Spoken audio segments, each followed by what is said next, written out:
Senhor Deus, abençoa a palavra dessa manhã. Nome de Jesus. Versículo 1, vamos lá. Capítulo 15 de Gênesis, versículo 1. Depois deste acontecimento, veio a palavra do Senhor a Abrão, numa visão, e disse: não temas, Abrão, eu sou o teu escudo e teu galardão será sobremodo grande.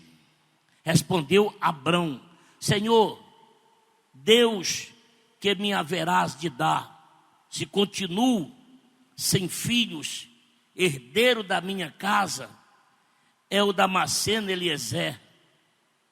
Disse mais Abrão: a mim não me concedestes descendência, e um servo nascido na minha casa será o meu herdeiro? Deixa eu dar uma paradinha aqui. Preste bem atenção. A nossa insatisfação. Na passagem do ano eu falei sobre ansiedade. E hoje eu estou falando de insatisfação. É início do ano, eu vou falar de insatisfação.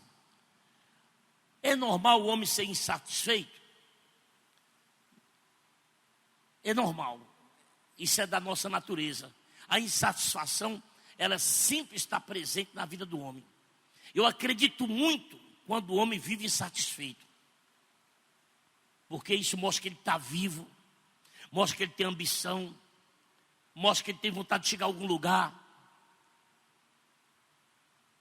Mas eu fico assim preocupado com essas pessoas que ganham do almoço, ganham da janta e acham que pode dormir mais cedo hoje.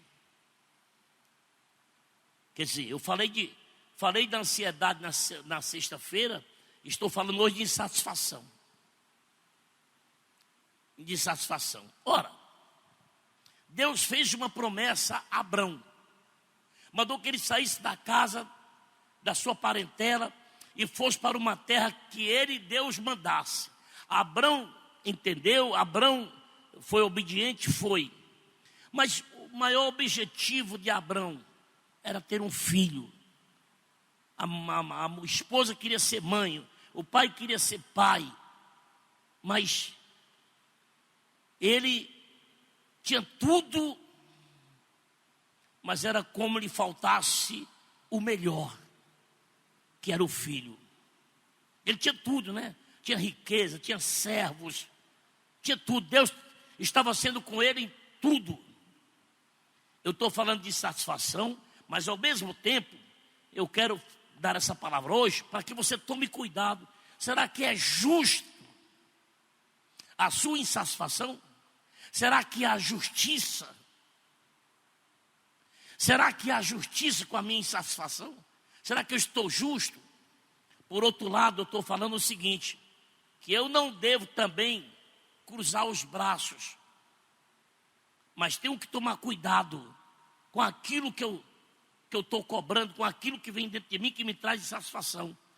Porque possa ser que seja muita ambição, possa ser que seja muita vontade de ter o que eu já tenho, que dá para viver, e às vezes eu quero muito mais, e aí eu não venho agradar a Deus. Vou continuar falando de satisfação. Mas qual era o objetivo maior de Abrão? Era ter um filho. Era ter um filho. Será que eu estou pecando em querer ser rico?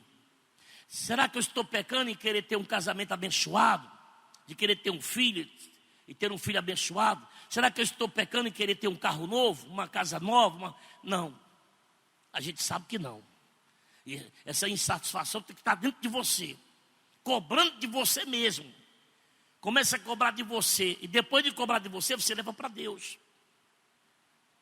Você leva para Deus. O que a Bíblia condena é a inveja, é a pessoa avarenta. O que a Bíblia condena, que Deus condena, é a pessoa invejosa, é a pessoa avarenta. Mas Deus jamais condena aquele que confia nele, que acredita nele, e que por conta da sua fé em Deus, ele pede a Deus o que ele não tem. O homem, o que foi que, quando Jesus veio à terra, em que ele ofereceu o pão e o vinho, ele disse o quê? Aqui está o meu corpo, que é dado por vós. Todas as vezes que comedes e bebedes, lembrai-vos de mim até que eu volte. Naquele momento, Jesus estava dizendo o quê? Que ele tinha sido trazido à terra para dar a vida por amor a quem? A nós. Eu pergunto, o que pode ser impossível a Deus em favor de nossas vidas? Nada. Nada. Talvez você está hoje aqui e fala, o bispo, acho tão difícil a salvação. Claro que é difícil. Essa foi a pergunta que Pedro fez para Jesus. Mas Jesus disse o quê? O que é impossível para o homem, é possível a quem? Isso mostra que eu preciso estar numa amizade, numa sintonia com Deus. Abraão, esse diálogo de Abraão era com Deus. Era com Deus. Abraão não podia cobrar um filho a um profeta qualquer, ele tinha que cobrar a Deus, o todo poderoso, soberano, aquele que lhe chamou, ele fez promessas. Então tinha que ser a ele. O próprio Jesus, ele ensinou isso a Pedro. O que é que eu vou ganhar, Senhor, largando tudo? Você vai ganhar 100 vezes mais aqui na terra. E quando ele falou que era difícil o homem se salvar, ele disse, para o homem, o que é impossível, ele peça a Deus. E nesse momento aqui, ele estava exatamente fazendo isso, pedindo a quem? A Deus. E ele estava questionando com Deus, Senhor, me diz uma coisa. Me diz uma coisa. Porque no diálogo dele com Deus, Deus deve ter dito, Abraão, olha para o que está ao teu redor. Porque às vezes nós temos tudo, mas falta uma coisinha. Oh meu Deus, eu preciso dessa coisinha. Eu não tenho tido competência de ter. Que é o caso de um casal. São casados, fazem amor, se relacionam, mas ela não engravida, aquela coisa toda. Então é uma situação impossível para ele. Somente Deus. Ah, mas eu tenho meu carro novo, eu tenho minha casa boa, eu tenho tudo, mas me falta uma coisinha para completar a minha felicidade. Diante de Deus, isso é muito compreensivo. Vocês estão entendendo? Diante de Deus, isso é muito compreensivo. É tão compreensivo que Deus gosta da minha insatisfação. Até porque a gente não fala que tudo é para a glória de Deus. Pois bem, o meu milagre é para a glória de quem? De Deus. A minha cura, a minha libertação, a minha salvação, a minha prosperidade, o meu tudo que eu conquiste, quando eu dou testemunho, é para a glória de quem? De Deus. É para o crescimento da nossa fé. E Deus se alegra com isso. E Deus se alegra com isso. Mas tem pessoas que falam, não, está tudo bem com a minha vida. Eu tenho mais do que mereço. Não, é legal. Eu acho legal pessoas assim. Mas eu sei que o que eu tenho, às vezes, eu nem mereço. E tenho mais do que mereço. Mas isso não me contenta cruzar os braços. Porque eu sei o Deus que eu tenho. E eu sei que Deus quer me abençoar, Deus quer salvar não só a minha esposa, mas Deus quer salvar o filho, Deus quer salvar neto, Deus quer salvar irmão, Deus quer salvar parente. Então, tudo é a lógica. Eu não estou pedindo alguma coisa fora da lógica de Deus, fora da lógica da natureza. Eu não estou pedindo a Deus. O que eu estou pedindo a Deus é tudo que tem lógica. Casei, quero filho. Para viver eu tenho que ter dinheiro. É bom ter saúde. Quem está me compreendendo, gente, por favor? Então, é isso aí que a Bíblia nos ensina hoje, nesse começo de ano. É isso aí que a Bíblia nos ensina hoje. É isso aqui. É carregar sempre dentro da lógica o desejo de conquistar. o desejo de estar mais com Deus, o desejo de buscar mais a Deus, o desejo que Deus abençoe minha casa, minha família. Então essa insatisfação é lógica, é natural. O que não é natural é que eu seja uma pessoa apagada, sem sabedoria para uma situação como essa. Então, ele aqui estava falando: Senhor, o Senhor está me abençoando demais. Agora eu vou deixar toda a minha riqueza, tudo que o Senhor está me dando, vou deixar para quem? Para o meu mordomo? É isso? Aí ele fala aqui no versículo 4: a isto respondeu logo o Senhor, dizendo: não será esse o teu herdeiro, mas aquele que será gerado de ti será teu herdeiro. Ou seja, a palavra, Deus aquietou o coração de Abraão, como quem diz: Abraão, eu não esqueci da promessa que eu te fiz. Agora, permanece na brecha, permanece no lugar. Irmãos, sabe qual é o nosso grande problema? É não permanecer no nosso lugar. Eu digo muito isso aqui. Às vezes não é o diabo, não é Deus, sou eu que estou interrompendo. Eu estou interrompendo as minhas bênçãos acontecer. Sou eu o causador, sou eu o culpado. Sou eu com a minha ansiedade, com a minha inquietação, com a minha falta de fé. Sou eu que escuto outras vozes. Sou eu que escuto outros conselhos. Sou eu que, no lugar de me aproximar de Deus, tenho me afastado de Deus. Então eu sou o causador em que as bênçãos de Deus sejam paralisadas e não cheguem até a mim. Por quê? Porque eu tenho saído do lugar que eu estou. Ou seja, da fé que eu estou vivendo, eu tenho me afastado. Era tudo que Deus não queria. Deus não queria que Abraão se afastasse. Mas Abraão, mesmo querendo esse filho, com desejo de ter filho, fez um bocado de bobagem por conta de um filho. A esposa permitiu que ele tivesse um filho com a concubina. O filho nasceu, que foi Ismael, nasceu. Trouxe problema entre eles dois. Depois Deus mandou que mandasse a escrava ir com o filho embora. Ela foi e ele continuou sem filho. Por quê? Porque o que Sara fez, ela passou na frente de Deus. A gente tem que ter cuidado, pessoal. Irmãos, o ano está começando. Pega essa palavra e abraça ela. Não saia da presença de Deus.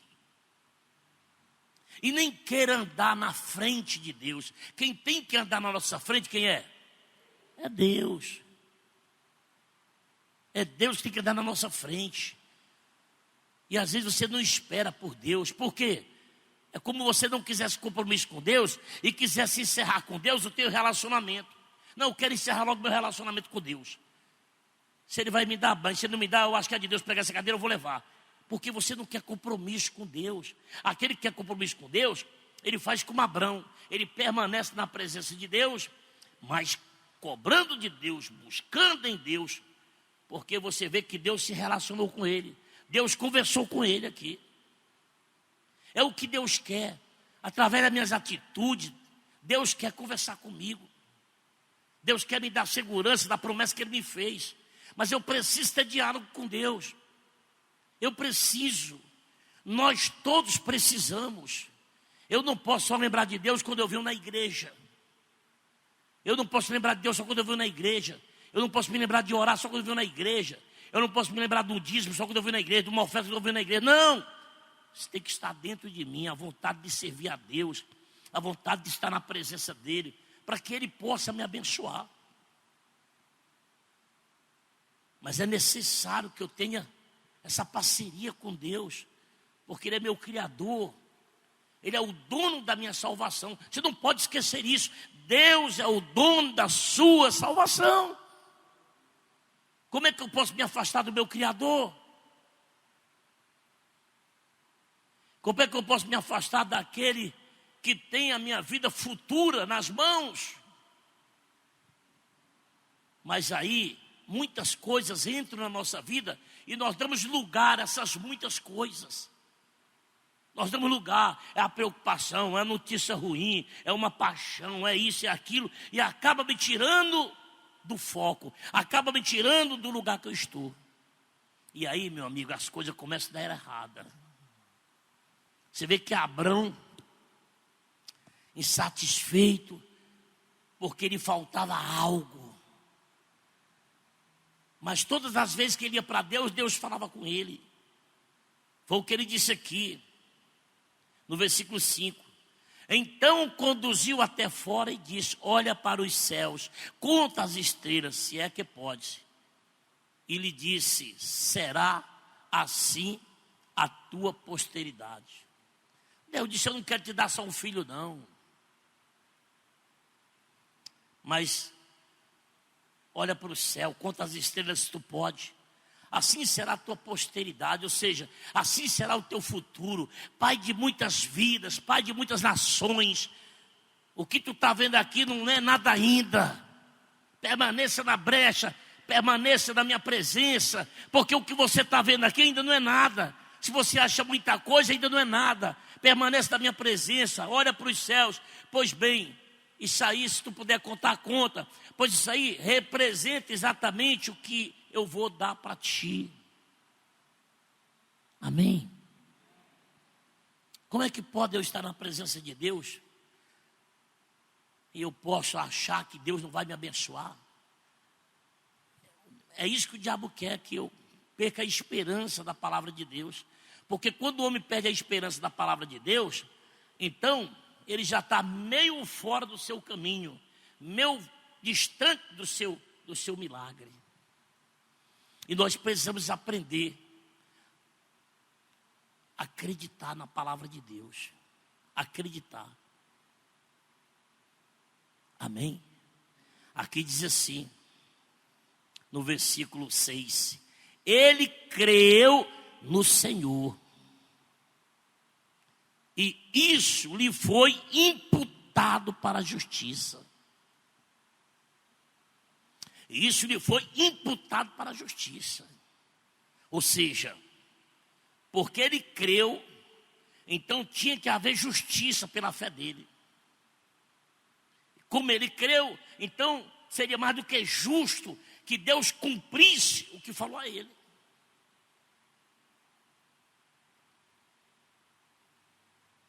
E aí eu estou falando aqui do Velho Testamento. Quando você chega lá em Hebreus, você vê o que Deus fala pela fé dos patriarcas. O que Deus fala, o que foi que eles conquistaram pela fé. Mas quando ele fala dessa fé, ele está falando de uma fé vivida. De uma fé vivida. Que por conta daquela fé, eu fui perseguido, eu fui sacrificado, eu fiz isso, eu fiz aquilo, por conta do cumprimento da minha fé. Então, isso faz com que Deus venha me dever. E como Ele é justiça, então jamais Deus vai dever nada a ninguém.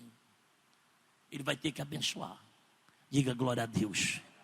Vocês estão compreendendo, não estão? Por isso que é importante. Às vezes a esposa vem na igreja lutar pelo marido. Aí ela fala assim: não, graças a Deus ele já voltou para casa. Continuou fumando, bebendo, fazendo isso, fazendo aquilo. Mas graças a Deus que ele já voltou. Como quem diz, para mim já está bom. Aí vem aquela expressão: meu amigo, comigo é tudo ou nada. Amém, gente? Deus pode me dar o tudo. Por que eu vou me contentar com a metade? Será que eu não fiz tudo que era para fazer? Por que eu vou estar contente com a metade, se Deus pode me dar tudo? Às vezes, tem um pastor, um rapaz que hoje ele é pastor na obra. E quando ele se converteu na igreja, que ele virou obreiro, ele começou a não entender as coisas direitinho. E começou a cobrar muito da esposa. E a esposa começou a se sentir oprimida.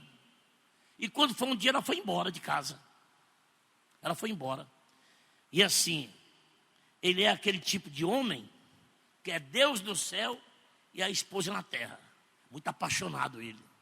Aquele esposo muito apaixonado, né? Aí, e a esposa foi embora para Brasília.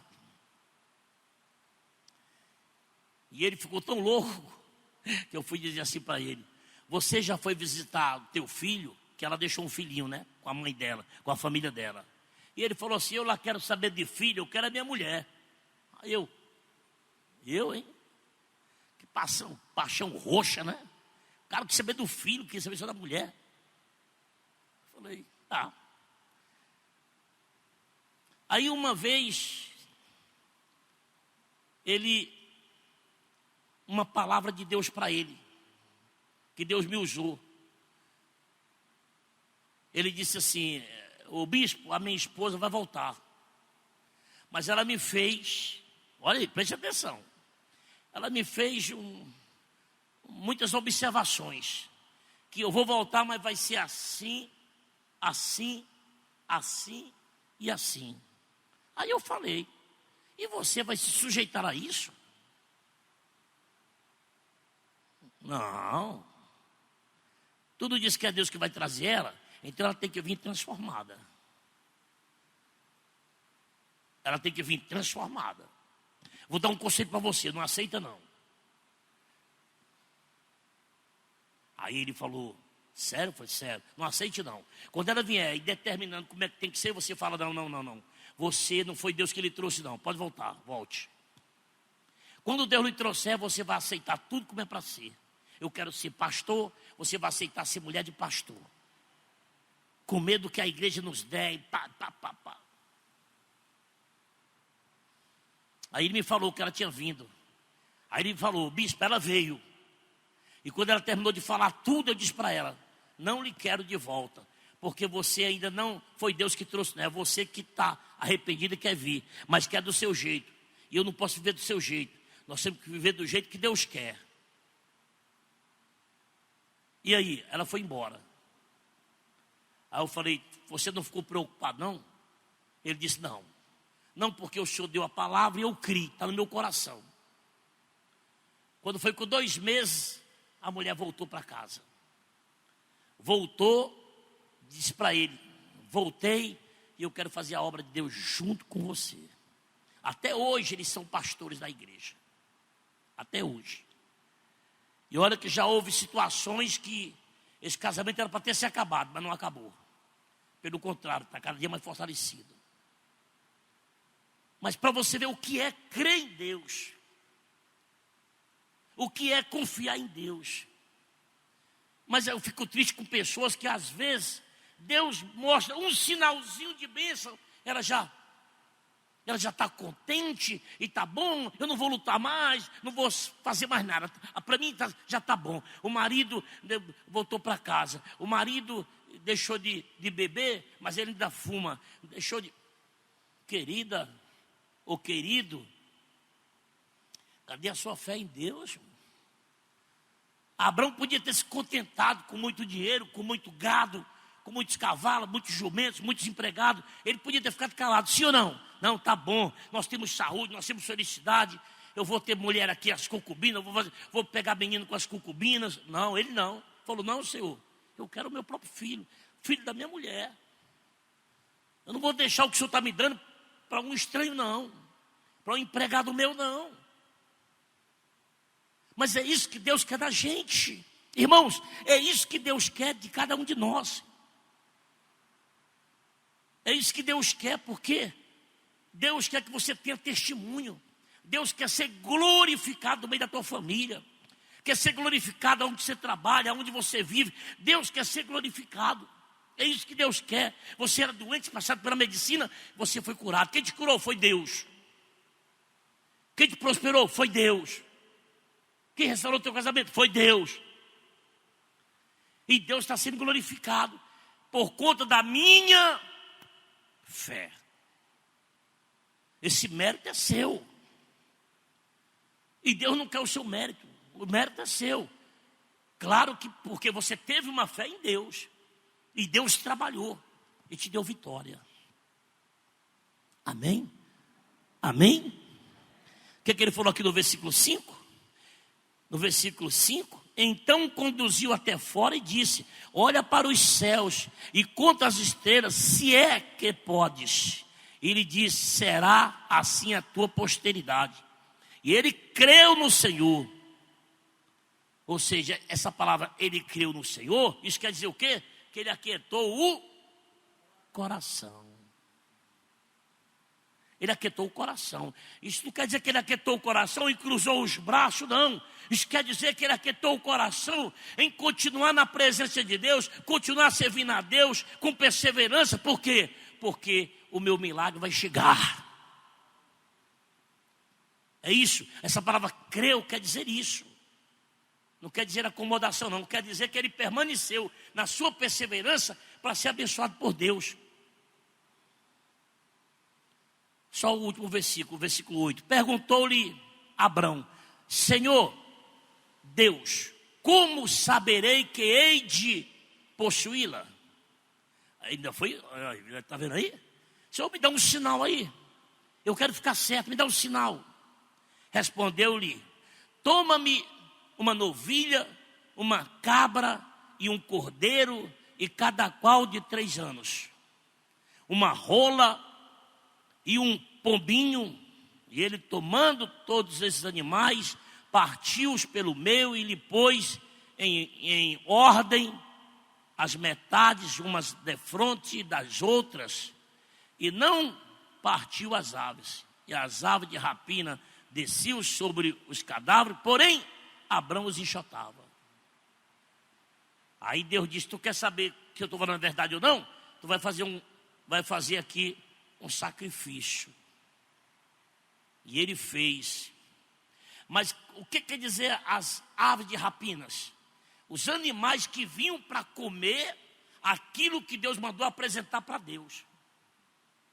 Uma outra observação para você aprender: que aquilo que ele levou para Deus, ele não deixou ninguém meter a pata ali. Ele pastorou até o momento em que Deus dissesse: está bom. Isso também agradou a Deus, porque às vezes nós deixamos que a vontade da nossa carne ou qualquer outra situação roube o que eu tenho para dar para Deus. A minha própria vida, a minha própria fé, a minha obediência, o meu dízimo, a minha oferta, o meu voto, aquilo que eu separei para Deus, eu não vigiei, Satanás veio e levou. Por quê? Porque eu não vigiei. Quer dizer, entre o homem e Deus, existem muitas coisas que muita gente não sabe. Só quem sabe é Ele e Deus. Por isso que às vezes a pessoa fala: fulano está louco, fulano enlouqueceu. Não, fulano está na fé. Ele sabe o que quer. E ele sabe que só Deus pode lhe dar. Como ele sabe, então ele é Caxias na sua perseverança. Foi isso que Deus exigiu de Abrão. Porque a Bíblia diz que ele creu, mas depois ficou preocupado: Senhor, me dá um sinal, faça isso. E ele fez. E vigiou. E vigiou para poder ter o sinal de que Deus ia dar ao filho que ele queria. E Deus deu. É o que Deus quer fazer pela nossa vida. Mas nós precisamos crer, perseverar, vigiar, para poder receber. Amém? Fica de pé no nome do Senhor Jesus.